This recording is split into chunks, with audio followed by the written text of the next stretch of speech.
माँ, मैं बहुत थक गई हूँ घर संभालते-संभालते। यहाँ मेरी थकान किसी को नज़र नहीं आती। कुछ दिन आराम करना चाहती हूँ। सोच रही हूँ कुछ दिनों के लिए अपने मायके आ जाऊँ। आते हुए अपने बच्चों को भी साथ ले आऊँगी। वो वहीं से स्कूल चले जाएँगे। आखिर एक ही शहर में ससुराल और मायका होने का कुछ तो फ़ायदा मिले। शीतल ने फ़ोन पर अपनी माँ से कहा। सावित्री जी ने दूसरी तरफ से कहा, हाँ बेटा, जब तेरी इच्छा हो आ जाना। आखिर ये तेरा भी तो घर है। ठीक है माँ, तो मैं कल ही आ जाऊंगी। शीतल खुश होकर बोली। हाँ बेटा, कल आ जाओ, मैं तुम्हारा इंतज़ार करूंगी।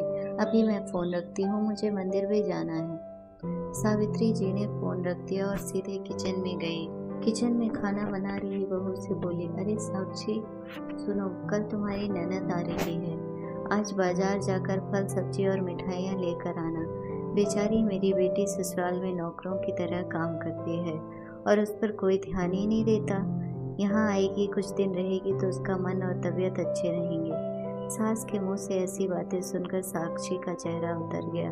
वह मन ही मन सोचने लगी, काश आपको मेरी थकावट भी नजर आती। मैं भी दिन रात झाड़ू पोछा बर्तन खाना बनाना मार्केट जाना और हर वह काम करती हूँ जिससे हमारे परिवार वालों को कोई दिक्कत ना हो। काश आप मुझ पर भी ध्यान दे पाती। आपकी बेटी तो जब मन में आता है तब यहाँ आ जाती है, लेकिन मैं साल में एक बार भी अपनी माँ के पास जाती हूँ, तब भी आपको प्रॉब्लम होती है। मैं भी इंसान हूँ, मेरा भी मन है, मुझे भी लगता है अपनी माँ के पास जाकर थोड़ा आराम करूँ, सुख दुख की दो चार बातें करूँ, अपना मन हल्का करूँ। भगवान, अब तुम ही कुछ करो ताकि मेरी सास की आंखें खुलें और उसे मेरी थकावट भी नजर आए।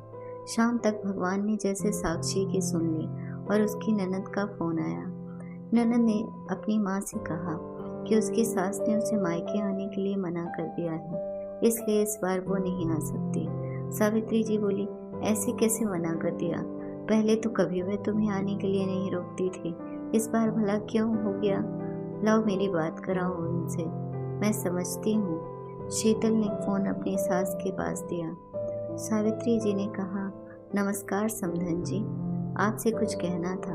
समधन जी ने कहा, कहिए। दरअसल शीतल कल त्योहार है, इसलिए अपने मायके आना चाहती है। अगर आप उसे भेज दें तो अच्छा रहेगा। शीतल की सास ने कहा, देखिए समधन जी, आपकी बेटी मायके जाकर रहे, इस बात के लिए हमने उसे कभी नहीं रोका और इस बात से हमें कोई प्रॉब्लम है भी नहीं। कुछ दिनों पहले मैं अपने रिश्तेदार की शादी में गई थी। वहाँ आपकी बहू साक्षी की माताजी से मिलने का मौका मिला। उनसे गपशप के दौरान पता चला कि साक्षी को साल में एक ही बार अपने मायके जाने को मिलता है और वह भी बहुत कम समय के लिए। मुझे लगता है आपको पहले साक्षी को उसके मायके भेज देना चाहिए और वह जब मायके होकर आ जाएगी तो मैं शीतल को आपके पास भेज दूंगी।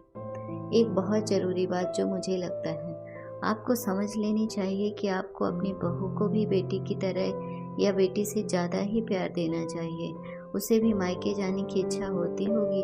हो सकता है शीतल के वहाँ आने से उसकी आवभगत करने के लिए आप उसे मायके नहीं भेजती हो, या फिर वह आपसे कुछ कहने से अभी डरती हो। अगर आप उसको घर में ही कैद रखेंगी तो एक दिन ऐसा आएगा जब वह आपके खिलाफ बोलने लगेगी, फिर वह आपकी सुनेगी भी नहीं और जब चाहे तब मायके जाएगी। ऐसी परिस्थिति आए, इससे अच्छा है कि आप ही कुछ बदलाव और अमल में ले आए, जिससे आपका रिश्ता और रिश्तों की मिठास खराब ना हो। सावित्री को अपने समधन की हर एक बात में सच्चाई नजर आई। उन्हें महसूस हुआ कि उन्होंने अपने बेटी के प्यार में अंधे होकर कभी भी अपनी बहू के मन का विचार नहीं किया। उन्होंने हमेशा ही अपनी बेटी को अपने बहू से ऊपर रखा। दूसरी तरफ शीतल भी अपनी भाभी के बारे में हो रही इस बातचीत को सुन रही थी।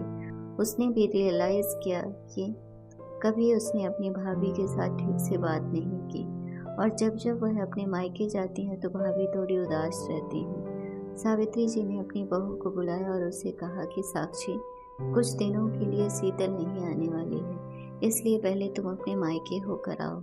यह सुनकर ये साक्षी का चेहरा खिल गया, क्योंकि यह पहली बार था जब उसकी सास ने सामने से उसे अपने मायके जाने के लिए कहा था।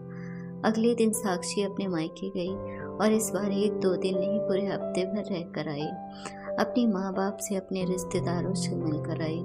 जब वह लौट कर आई तो उसका चेहरा खिला हुआ था, उसकी आंखें चमक रही थी।